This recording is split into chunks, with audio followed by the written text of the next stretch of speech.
right. Well, Dan, it's good to be with you today. I know that you have just been doing great with your work and your sales, and everything is going good Thank for you. So, tell me a little bit about what are you finding right now that's going on in the market? What are the challenges that you're finding, and what are you doing to overcome those challenges? I'm seeing a lot of difficulty entering the market for first-time buyers. Tell me about that a little bit. About pricing, Mm-hmm. Finding funds. People who maybe have money are wondering if it's the right time to enter. A lot of hesitancy. Where do you think the hesitancy comes from? I think people just want to make a smart move, and they're not sure if right now is smart or how to analyze. Maybe they get better terms on the deal with sellers, or is it a good time to buy with the interest rates where they are, Right. or should I wait till they come down? But then competition's higher. So prices go really, it sounds like it's an opportunity to educate a lot of clients. Yeah, it's a great way to put it. I mean, because right now it seems to me that the media is really out to tell people that they can't buy, Yeah, which is really scared. amazing to me, right? Is it bait click, or is it, why are they going through those machinations when clearly surveys show that up to 30 to 37% of people who rent can buy, and most of them don't know it. Mm-hmm. Yeah. And so it's a huge education and teaching opportunity as to what's going on with that. Yeah. I've heard you say those exact numbers. I repeat them to prospects and clients all the time. Right. And I actually just came out with a video, basically about if you're qualified and you're waiting, then you're just crushing yourself. Right. Because you're just foregoing appreciation and equity, and if you're waiting for massive price drop of 20 to 30%, no one's really seeing that happen right now. So. Even when rates were at last year, which were a little bit higher than this year, the home prices still went up by about 5%. Yeah, there's some markets that they're maybe coming down a little bit just because they're not as in demand, maybe. But right. Overall, any market that anyone watching this video or that we're going to be helping, they're looking in markets that are at least trending upwards. Right. Even if it's not the 10 to 15%. Right, and they may be softening a little bit, which creates an opportunity. So maybe there won't be as many offers. Mm-hmm. But the problem is when rates go down, then there's going to be more people making offers on the property. Unfortunately, their great idea to wait for rates to come down is the same idea. Right. Thousands of people. And that's really trying to time the market, which really for most people doesn't work. Mm-hmm. Yeah. Okay, so you're working with first-time home buyers, doing a lot of educating on that. Yeah, a lot of first-time home buyers, and then a lot of people buying their second, third, or fourth home. Tell me about that a little bit. Basically when I started working, these are people who bought 8, 9, 10 years ago. Right. Their family's grown, or their careers changed, or. So they wanted to keep their home, or they wanted to sell it, or what are you? A little bit of a mix. It kind of just depends on the situation of a particular client. Some like to keep it, and some need to utilize it for the next move. Well, it's really interesting right now because I read some statistics the other day that show that 53% of the buyers today are all boomer. They're all the boomer age. Okay. Right, they're all my age. They're all going, well, let's make some change, and it's really interesting because for the first time in a long time, the market used to be all first-time home buyers. They were the ones that were really buying the most, and that made up the majority of the people buying the most homes. But today it's not the case. It's the boomer market, and they are doing quite a bit of. Are they keeping their homes, or are they selling their homes? Well, because they're tied in with really low rates, they don't want to get rid of it. They don't want to get rid of it, and so when they rent their home, they can rent it for cash flow. Yeah. But a lot of them are also selling That's because what the first-time buyers are so upset with. Yeah. There's no inventory. That's right. And the seller, when they want to sell the property, then they take the money out and pay cash for the property a lot of times. Yeah.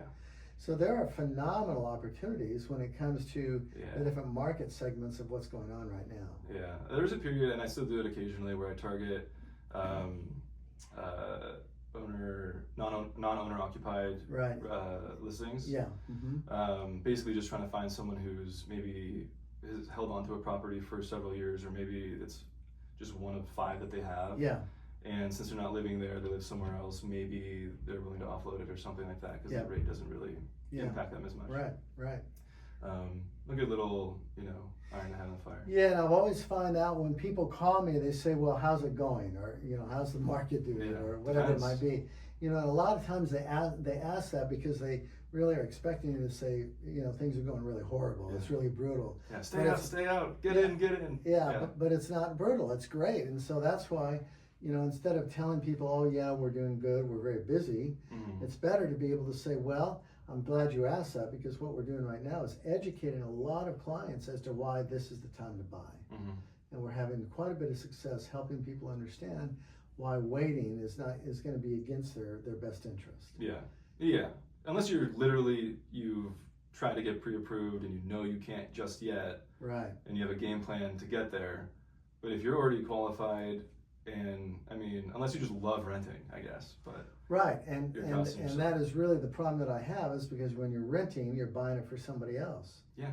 You're buying real estate, but you're buying it for somebody else. So why would you ever want to do that? Yeah, money's right out the door. Yeah.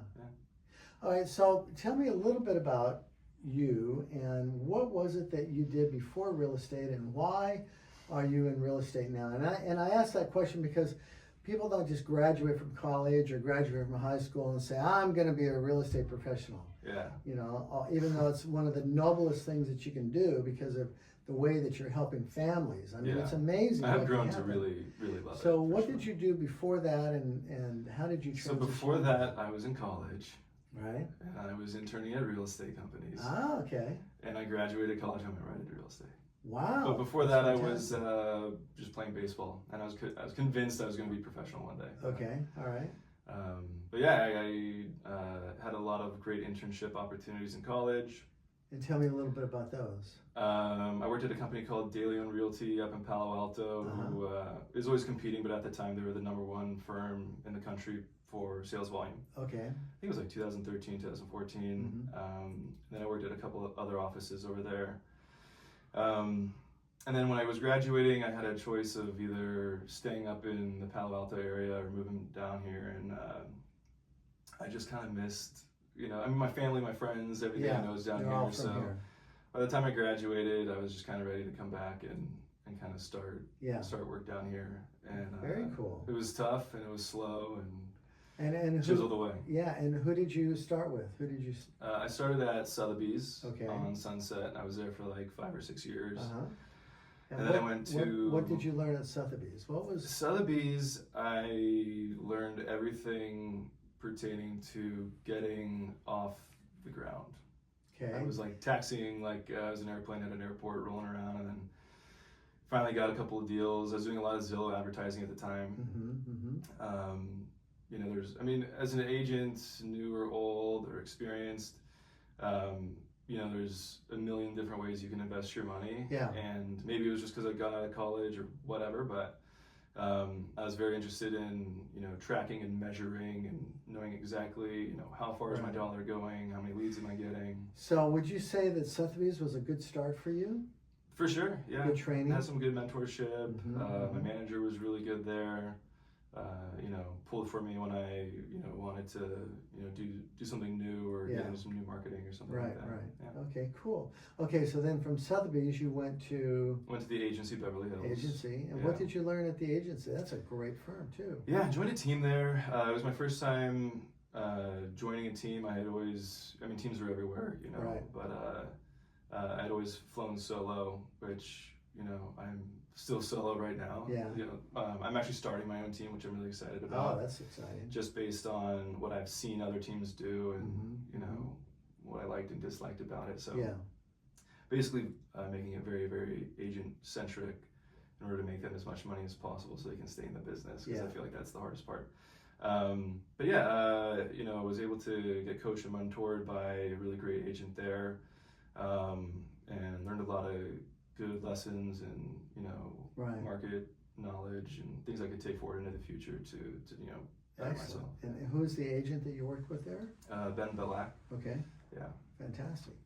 All right, so here's the question I have is what was it that made you go into real estate? Why did you choose real estate versus, anything else that you could have done? Yeah, my grandfather on my dad's side, my dad, they're both in real estate. They're in commercial. But growing up, my dad would need to go on appointments, and I'd be in the car, and we'd go to the office, and I'd sit in the lobby, and he'd shake hands with the guys and go talk business. Right. Anyway, so it was kind of just in the background, of my childhood memories. But it was like I also saw the type of life all of the kids had, and where we lived and what our life was like. And the older I got, it became pretty obvious that it was a good thing to get into. And then when I was playing baseball in college, I got a degree in business management, and they actually had a focus program in real estate. Oh, very good. So I said, hey, let's add real estate onto this. Okay. And part of the program there is get an internship. So because I was in business and real estate, I got an internship at De Leon. And doors opened and waves started, and I thought I was committed to going the commercial route, just like they did. But I guess I was just aware enough to think, hey, this is the momentum is here, and let's ride these waves. And so I'm still on the board, still riding the wave. Okay, so after agency, then you went to EXP. EXP. Yeah, I was actually going to join EXP before the agency, but then that agent reached out right when I was going to make a decision, and I thought I was just going to go there to try to level up my business. But good opportunity, but I think EXP really is pretty profound company in the real estate space right now. I'm happy to be there. Why is that? Since joining, they offer multiple ways of generating revenue. They give you stock awards for performance. They allow you to be certified mentors. You can create teams. Their coaching is the best I've ever seen. Oh, very cool. I think every morning. And what makes the coaching good? The consistency, and they bring in professionals that give you real, tangible, actionable items that you can take after that class and just implement it the same day. Do something with it. And it's new. So much coaching is so lame and vanilla, and for new agents, it's the same stuff that you learn in the real estate courses when you're getting your license. Yeah. It's just, I don't know.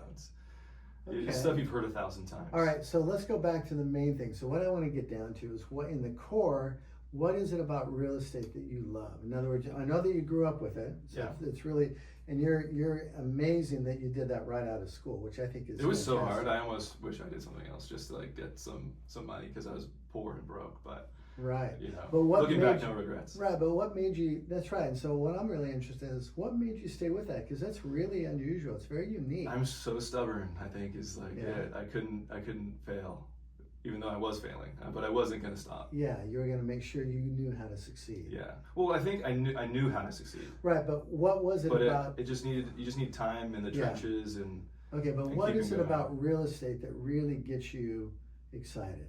Making monumental changes in families' lives, for sure. Okay, the day that you drop the keys in their hand and they open the door for the first time, it's it's a natural high for sure. Because when you're in escrow and when you're looking at homes, the agents handle the keys all the time. I open it for inspections and showings and appraisers and whatever. But when you hand them their keys and they're figuring stuff out, that feeling of when you hand them their keys, man, it's like their lives are transformed. Yeah, absolutely. So give me an example. Give me an example of some people you've helped recently. I think the most, the biggest, easiest example is, a couple that you help, they buy their first condo, townhome, or house. Right. And then you help them 6 or 7 years later, and they have 2 kids that are in elementary school, and they're needing to buy a new place. You literally saw their family grow and transform. And, and that the house has a million memories, and the impact it's had on each life in that house is profound. Right. So it's almost like the house has its own energy. It almost like it's had its own life. Yeah, right? It's part of the family. Totally. Right. Yeah. So does that happen on a rental? Not as much. Maybe some people probably can make their own memories, but far greater experience and far more profound. And what would you say would be the difference? Why is that? Why is it that? And I've always when I do interviews with first-time home buyers and when I talk to first-time home buyers, I ask the question, what was it like before and what is it like after? Yeah. And it's always really pretty profound. Yeah, I think it's the awareness that you have, consciously and subconsciously, that you have roots. You know where your future's headed. Right.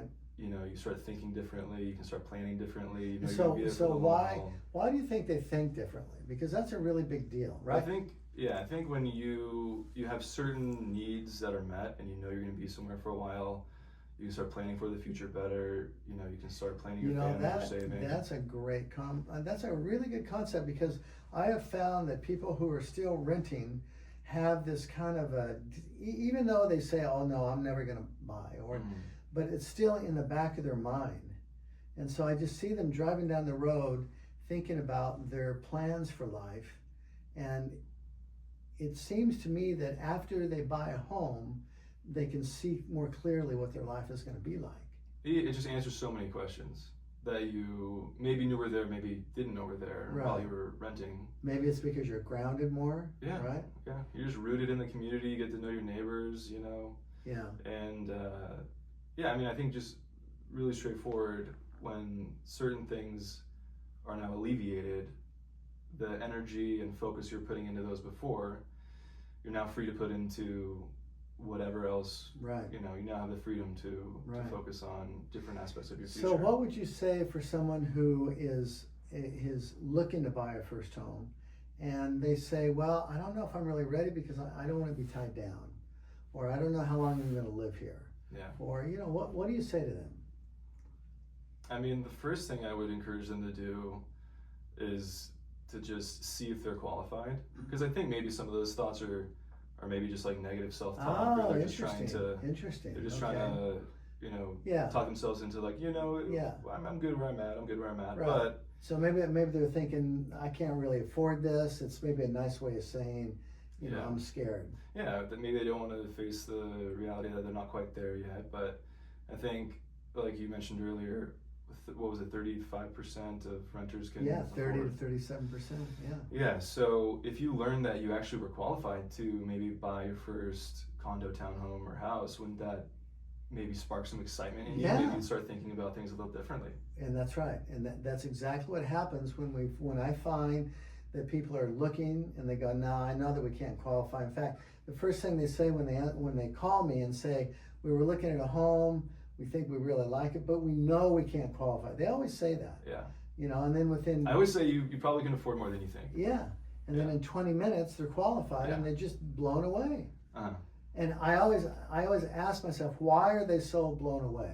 Yeah. Why is it that they know that I had a couple. It's the news. It's the media. Yeah, I guess say so. You need 20% down. And you need to buy this. I mean, I had a couple. They were making $180,000 a year, $175,000 to $180,000 a year. Yeah. Great income, no debts, perfect credit, and then their response on the phone was to me, "Gee, I didn't know I could qualify to buy a home. Yeah. I thought maybe we had to have more money down." You could have been in it 5 years ago, probably. Yeah, and then the values would have continued to go up. They would have been able to catch that equity. Yeah.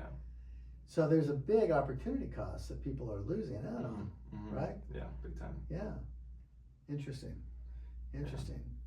Okay, so what are some other aspects that you're doing in your business right now? The beginning of this year, I was inspired to form my own team. So right now I have all like the pillars and the foundations of that, and I'll start kind of rolling out and doing. And what does that look like? I guess, like, long story short, I have sort of expedited the commission model, and EXP allows you to do this because they'll start you at an 80-20 split as an agent, and then as soon as you pay them back $16,000, you can make 100% of any deal going forward. Wow. So with that in mind, number one, it's a great way to attract agents to the company. But what you find in most teams is that they'll start you off with the team leader at 50-50. So like, let's say you have an 80-20 split. Well, you and the leader now split that at 50-50, so you're getting 40. And that's before taxes and that's before anything else you owe. So it's really difficult. And I found when I was on a team, I had to do like triple the business just to even break even at what I was doing by myself. Yeah. But I was hoping like it would break me into new markets and stuff like that. But unfortunately it didn't happen. But anyways, again, I mean, the most difficult thing, I'm sure you know this, but 75% of agents didn't even transact a single deal last year. That's a big number. It's a huge number. That's a big number. And why do you think that is? I mean, I think part of the reason is people get into the business for the wrong reason. I think another reason is that so maybe they're not motivated. If they get into it for the wrong reason, what would be an example? They probably don't have the right foundational beliefs that keep them going through the hard times. Right. You know, believing that it's going to turn around. Yeah. And I think that it is a business, so sometimes you just run out of operating runway and you can't afford to keep it going anymore. And you have bills to pay and you need to figure something else out. Right. So the model that I'm building basically is providing as much coaching, mentorship, leadership, and guidance to new and experienced agents, and sort of expediting them through that commission process so they too can make 100% commissions. Yeah, that makes sense. And be able to stay in the business that they love and build a life for themselves and their family and just keep going and staying in the business. Yeah, very cool. So now the thing is that a little while back you bought a home. Yes. Right. Mm-hmm. So tell me what that's been like. Tell me what it's been like. What was it like really renting, and what Yeah. was it like buying it? Do you find that you notice a difference? I think a great thing about renting is that you have no responsibility to upkeep. Right. You just call the maintenance company and they come in. And hopefully they like little angels and they take care of everything and they leave and then it's all good. Yeah. I can't tell you how many hundreds of things that I've been like tweaking and fixing around the house. It's a little bit of a learning curve, but I've grown to love it. Yeah. And you just develop so many skills and it makes you feel good. Yeah. But I mean, owning, like my wife and I got married and we had now we have a son. So that started in the house. I don't think would have felt as grounded or ready to do that in a rental. Just, I mean, the apartments are also much smaller than your typical house. So just not really, I think there's just an internal feeling like this isn't where I want to begin things if possible. Right. But part of the reason why I was really excited to buy a house was that I knew I could represent myself, take all my own advice, and which is sometimes one of the hard things about having clients. Yeah. Hey, there's a pitfall here, don't do this. Yeah. But we have a beautiful home, and we've been there for 3 years now, and life's been really good there. So were you ever a little bit trepidatious getting into it? Yeah, for sure. Well, I mean, you're excited, like. and I take this perspective with buyers in general, but first-time buyers especially. It's a lot of money that you're putting down. And it's a big loan. It can seem scary. Payments are higher than rent usually. Yeah, I mean overall, like you're thinking about your property taxes, insurance. There's a lot of costs associated. Maintenance is huge. But you just want to feel like you're making a good decision, a smart decision, buying a good house. And I think a common fear is you think everything's good and the inspections go well. You maybe get some repairs, and then you move in, and then oh my God, there's a geyser underneath the house, and our house is gonna whatever. So, but I try to calm the nerves and dissect everything and go no stone unturned and learn as much as you can. And then I mean by the time escrow actually is closing, the nerves have been alleviated and people are pretty excited to move in and start their new life. So what have you found? What has that new life been like versus not owning? We feel part of the community. We love our neighbors. We know that we're going to be there. I mean, I think when you're in an apartment, you're there maybe sometimes month to month at the very least, but 1 year, and like maybe you're moving after 2 years or 3 years or something. Yeah. When we moved into our house, we just knew that we were okay, this is where we're going to be for 5 years, 7 years, maybe 10 years, so it's, you might as well, so you put down the you might as well kick back and like enjoy the ride. Yeah. That's cool. Yeah. Very cool. Okay, so in summing things up here, if you had a megaphone that when you when you spoke, everybody listened. Mm-hmm. What would you say? It's a great question. I'd probably say to believe in yourself, believe in your vision. I know that a lot of people want to own their own house, and to start where you are. Speak to a professional, see what is available to you right now, because the odds are something is available to you, and getting your foot in the door, building the equity, and just getting yourself in the game. Yeah. That's all you need to do. You don't need to have your perfect forever home right now. Yeah. You can have that maybe in 5 or 10 years, but you need to start somewhere. So I would just say believe it can happen for you, because it likely can, and start the conversation with an agent, and see what you can get approved for now. And so what would you say for boomers? What would you say for the older generation? List your homes for the first-time buyers. It just depends on their situation, I guess. Yeah. A lot of people are moving, to California. A lot of people are moving out of California. I guess it would just depend on what their personal situation is like. Yeah.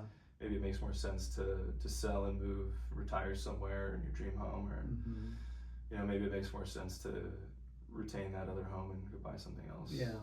Somewhere else. And then what would you say to real estate professionals? I would say to real estate professionals, dive headfirst into AI, learn as much as you possibly can, because that's where this wave is headed. Yeah. Don't reject it, and learn how you can use it as a tool to elevate yourself and your business and your clients. And your clients are going to be asking about it, so you should probably know. Yeah, and tell me a little bit about how that brings up a good question. What have you found about that? What are you doing with that right now? I use it every day. How? All day. I use it to facilitate my business processes.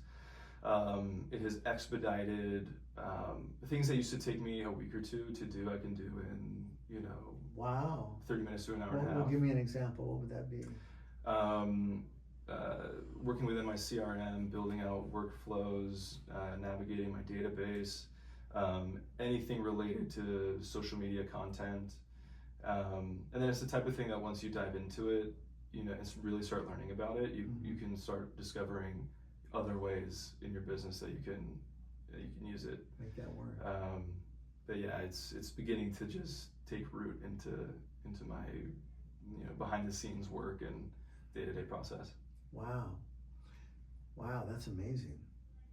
That's really amazing. So give me another example. Kind of be a little bit specific. What's something that you've done just recently where you've used it? Okay, so I believe in video.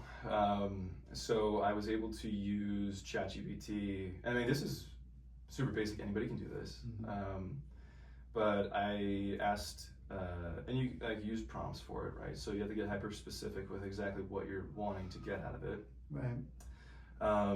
But I was like, okay, write me more or less a 2-year engagement workflow utilizing email, text, and video to send out to my database of buyers, sellers, and relocators and referral partners, and give me the video topics, the scripts to discuss, to send out to my client database, and it spit everything out. And then once it gives it to you, then read through it, make sure it's accurate, number one, and to your tonality, number two. Yeah. You can tweak it as much as you want.